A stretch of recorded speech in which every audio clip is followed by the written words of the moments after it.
breakfast today. I had a chicken breakfast meal first today.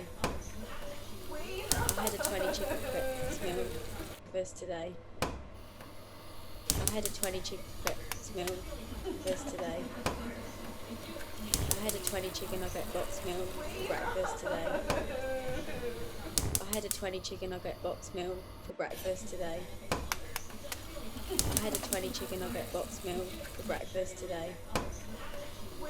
I had a 20 chicken nugget box meal for breakfast today. I had a 20 chicken nugget box meal for breakfast today.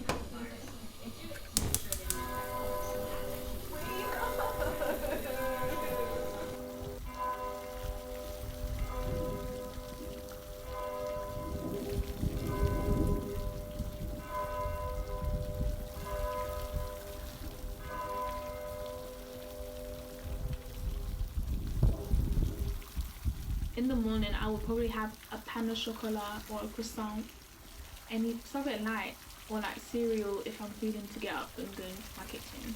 If I'm eating like a proper breakfast, but most days I don't. So because I don't really get a chance to eat breakfast, so which is really bad. But and I just can't be bothered with breakfast. I'd rather have a couple of cup of teas and a coffee, tea, Yorkshire tea.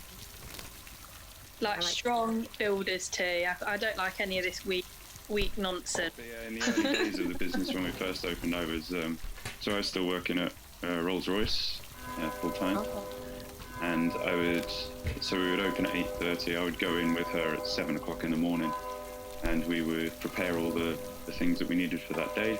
We set up a little differently now that we have somebody that just does that all day, but back in the early days it was me and Marta would go in early and do that before we opened, and then I would go off to Rolls-Royce and she would stay in the cafe and run that.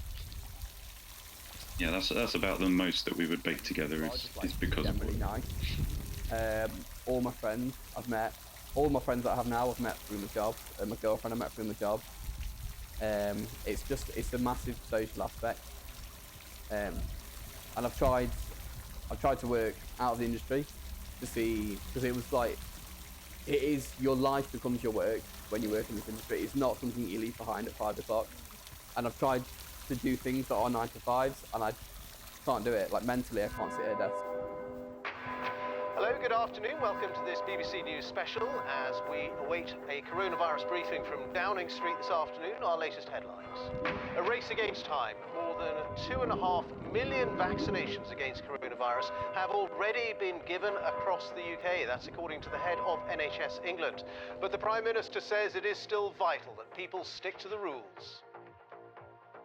We cannot be complacent, and the worst thing now would be for us to allow success in rolling out a vaccine program to breed any kind of complacency about the state of the pandemic. The Health Secretary, Matt Hancock, will lead a Downing Street briefing on coronavirus at 5 o'clock this afternoon alongside Professor Stephen Powis, the National Medical Director of NHS England. We will bring that to you live here on BBC News.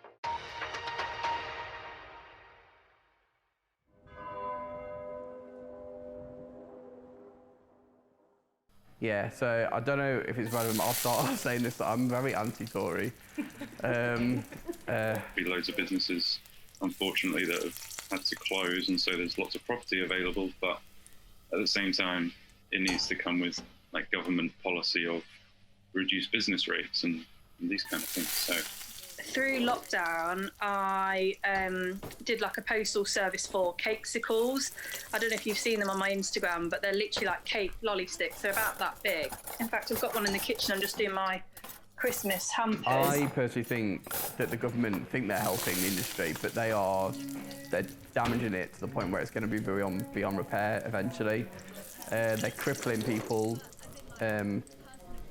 And every day there seems to be new rules that we'll take in our stride and we'll try and implement. But a lot of them.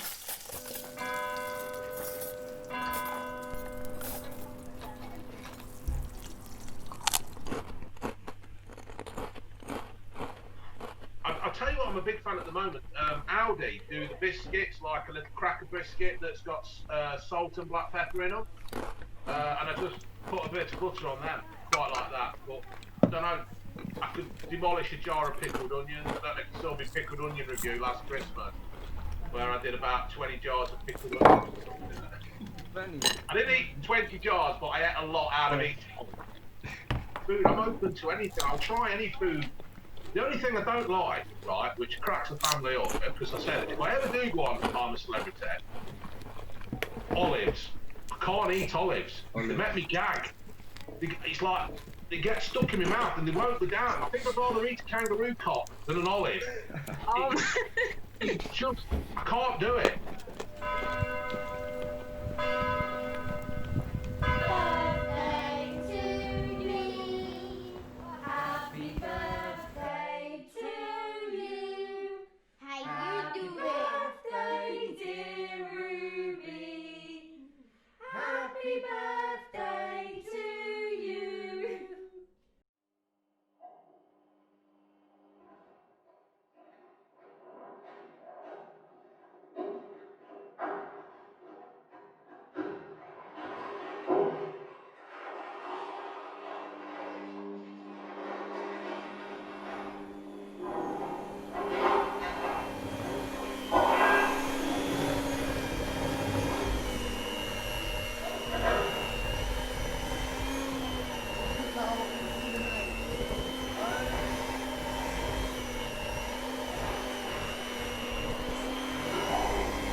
You have to be a lot more careful now with since we're in the food business and we're going from house to house.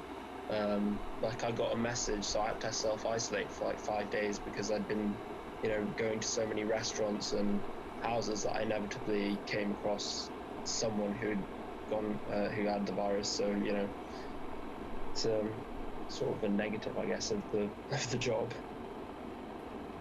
Yeah. The exception, so for example, the exception that you have to be in one, you can be a party of 6 unless you're one household, at which point there's no upper limit because no upper limit's been set. And for me, for a party of 8 to walk in and say we're the same household, there is absolutely no way of me policing that, and I'm walking around stressed to fuck. Yeah. Because I can't, they are legally allowed to do that, but somebody else can see them as a party of 8 and report me. The Prime Minister, we know, did not want to have to reach this moment. He was a keen advocate and a passionate advocate of the regional tiered approach, and with that took quite a lot of political heat. You'll remember the conversations, the arguments, the very public, angry arguments. I'm going to stop you, Chris. Here they are. Good evening, and apologies for disturbing your Saturday evening with more news of COVID, and I can assure you I wouldn't do this unless it was absolutely necessary, but first I'm going to hand over to Chris and then to Patrick, who will present the latest data. Thank you, Prime Minister. First slide, please. This is a version of a slide that listeners and watchers... They think they're helping, and in their world, everyone seems to tell the truth. You get people who will go to somebody who's been to university, and they'll come out and they'll try to talk to people and give them advice when they haven't had that experience themselves. So...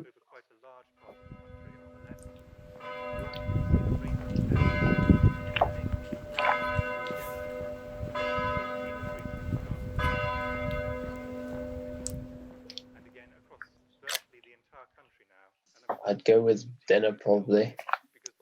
Yeah. Yeah, I think it's got to be dinner. First wave peak by this time, deaths would follow. So unfortunately, that's a very grim picture in terms of what this looks like in the absence of action and continued growth. Next slide, please. Food for me is absolutely massive in our culture, in our family. It's our sort of like our focal point. It's what brings us all together. So for me, food is massively important.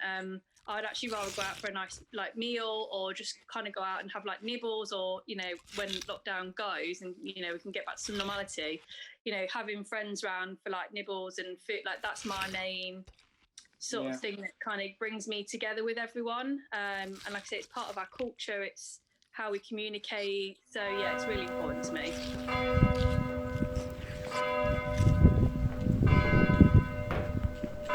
For us, is like a vehicle for what we do in terms of trying to bring a community together.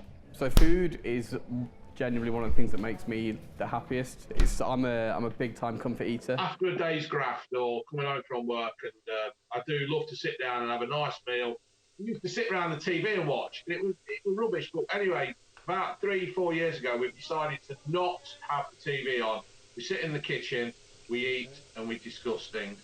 And that's it. It's one of the. We try to keep that. So yeah, to finish work, come home, have dinner, and dinner time. We'll get like the probably